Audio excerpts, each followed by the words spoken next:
Morning everyone, welcome back to my channel Rai daily blog চ্যানেলে তোমাদের সবাইকে স্বাগত। আজকে হচ্ছে সোমবার। আজকে মামার অপারেশনের ডেট আছে। আজকে সকাল সকাল আমরা উঠে পড়েছি, ভোর 5টায় উঠেছি। উঠে মায়ের রান্নাবান্না সব হয়ে গেছে, কারণ বাবা বেরোবে, বাবাকে কাজে যেতেই হবে, বাবা যেতে পারবে না। তো মা আর আমি যাচ্ছি, আর ওখান থেকে দাদু যাবে, আরও একজন যাওয়ার কথা আছে। তো জানি না তো সে যাবে কি না। তো আমার স্নান দেখো অলরেডি কমপ্লিট হয়ে গেছে। এবার আমি বেরিয়ে যাব, আমরা 6টার মধ্যে এখান থেকে 6:30 করে বেরিয়ে যাব। এখন বাজে হচ্ছে 6টা, 6:30টার মধ্যে বেরিয়ে যাব। আর আমি এসেছিলাম ছাদে, তো যখন আমি স্নান করা হয়ে গেছে, সব জামা প্যান্ট এখানে সব ধুয়ে মিলে দিয়েছি। দেখো, সব জামা প্যান্ট ধুয়ে মিলে দিয়েছি। আর আজকে সেরকমভাবে তো কোনো কাজ রাখিনি। তো যাব আজকে হচ্ছে, যেহেতু হসপিটাল মানে নার্সিংহোমে যাব, কখন কি আসবো সেটা এখন বলতে পারছি না। তো এই কারণে কোনো কাজ সেভাবে রাখিনি। আজকে ডিউটিও অফ হবে। তো যাই হোক, একটা দিনকে ম্যানেজ করতেই হবে, বলো কী আর করা যাবে। তো চলো, আমরা যখন বেরোবো তখন তোমাদের সাথে আবার শেয়ার করবো। চলো দেখতে থাকো তাহলে। আর আজকে হচ্ছে যে এখন আমি কিছু খাইনি এখনও পর্যন্ত, দেখা যাক কী খাই, যদি কিছু খাই। আসলে বাইরে বেরিয়ে না কোথাও কী খাবো না খাবো বুঝতে পারি না, সেই জন্য মানে তখন দেখো যতই হোক একটা অপারেশনের সময় যদি যতক্ষণ কিছু না হচ্ছে ততক্ষণ কিছু খাওয়াও যাবে না, ভালো লাগবে না খেতে, আর কি এটাই মেন কথা। আর আজকে 9টায় মামাকে মানে অপারেশনে ঢুকিয়ে দেবে থিয়েটারে, মানে ওটিতে ঢুকিয়ে দেবে। আর দেখা যাক কী হয় না, অবশ্যই তোমাদের সাথে সবটা শেয়ার করবো। চলো দেখতে থাকো তাহলে। আজকে আমি আবার তো বন্ধুরা দেখো, সকালবেলা মা ভাত ডাল করেছিল, ওটাই খেয়ে গেছি যাওয়ার সময়। তো দেখো আমি আর মা বেরিয়ে পড়েছি। তো সাঁতরাগাছি থেকে এসি বাস করেই যাচ্ছিলাম তাড়াতাড়ি যাওয়ার জন্য। আর দেখো দাদি এখানে ফোন করে বলছিল একজনকে, তো অপারেশনের টাইম হয়নি এখনও। তো দেখো মামাকে এখন রেডি করে দিয়েছে অপারেশন থিয়েটারে নিয়ে যাবে বলে।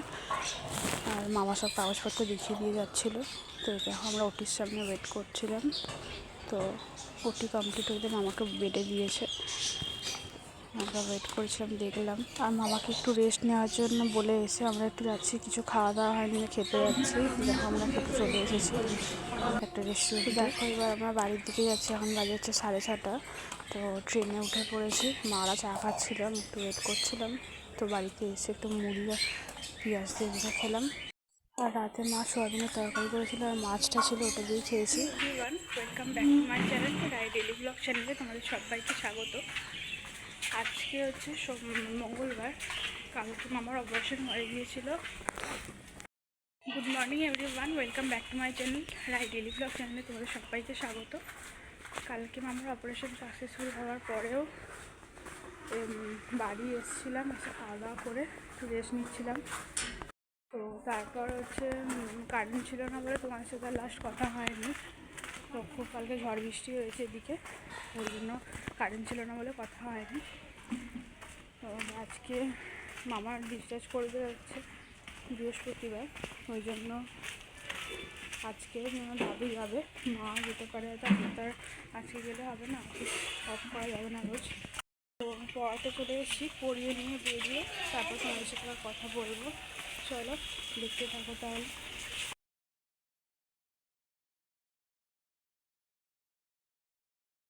তো আজকে অফিস যাওয়ার সময় মা সোয়াবিনের তরকারি করে দিয়েছিল, ওটাই তাড়াতাড়ি করে খেয়ে নিয়েছি। তো বেরিয়ে তো পড়েছি আমি অফিস যাওয়ার জন্য। দেখো আমি রেডি হয়ে বেরিয়ে পড়েছি। দেখো আমি সাঁতরাগাছিতে চলে এসেছি, এখান থেকে বাস ধরে বলে দাঁড়িয়েছিলাম। দেখো আমি অফিসে চলে এসেছি, এবার ওপরে উঠছিলাম, লিফটটা অফ থাকে যাওয়ার সময়, ওই জন্য ওপরে উঠছিলাম সিঁড়ি দিয়ে। আর এখানে সবাই মিলে আমরা লাঞ্চ করতে বসে গেছি দুপুরবেলা অফিসে। তো এই সময় অফিস থেকে বাড়ি ফিরছি। তো চলো বাড়ি গিয়ে একটু ফ্রেশ হয়ে নিই, তারপর তোমার সাথে আবার কথা বলবো। বেরিয়ে আজকে বাস পেয়ে গিয়েছিলাম বলে বাসে প্রচণ্ড ভিড়ও ছিল, ওই জন্য সেভাবে ভিডিও অন করতে পারিনি। চলো আমি বাড়ি যাই, বাড়ি গিয়ে তোমার সাথে আবার কথা হচ্ছে। দেখো রাতে আমার মুড়ি আর ঘুগনি করেছিল, ওটাই খাচ্ছিলাম। তো চলো তাতে ডিনারটা তারা করে নিই। তো খাওয়া দাওয়া হয়ে গেছে, আজকের মতো ভিডিও তাহলে এতটাই। দেখা হচ্ছে কালকে একটা নতুন ব্লগের সাথে। তোমরা সবাই খুব ভালো থেকো, সুস্থ থেকো, সবাইকে জানাই শুভরাত্রি। কাল হচ্ছে বুধবার, আমার আবার অফিস যেতে হবে। তো আজকে খবর পেলাম বৃহস্পতিবার ডিসচার্জ করবে। তো গাইজ আমাদের খাওয়া দাওয়া হয়ে গেছে, মুড়ি আর মা আলু ঘুগনি করেছিল, ওটাই খেয়েছি। তো চলো আজকের মতো ভিডিও তাহলে এতটাই, দেখা হচ্ছে কালকে একটা নতুন ব্লগের সাথে। তোমরা সবাই খুব ভালো থেকো, সুস্থ থেকো, সবাইকে জানাই শুভরাত্রি, টাটা সবাইকে।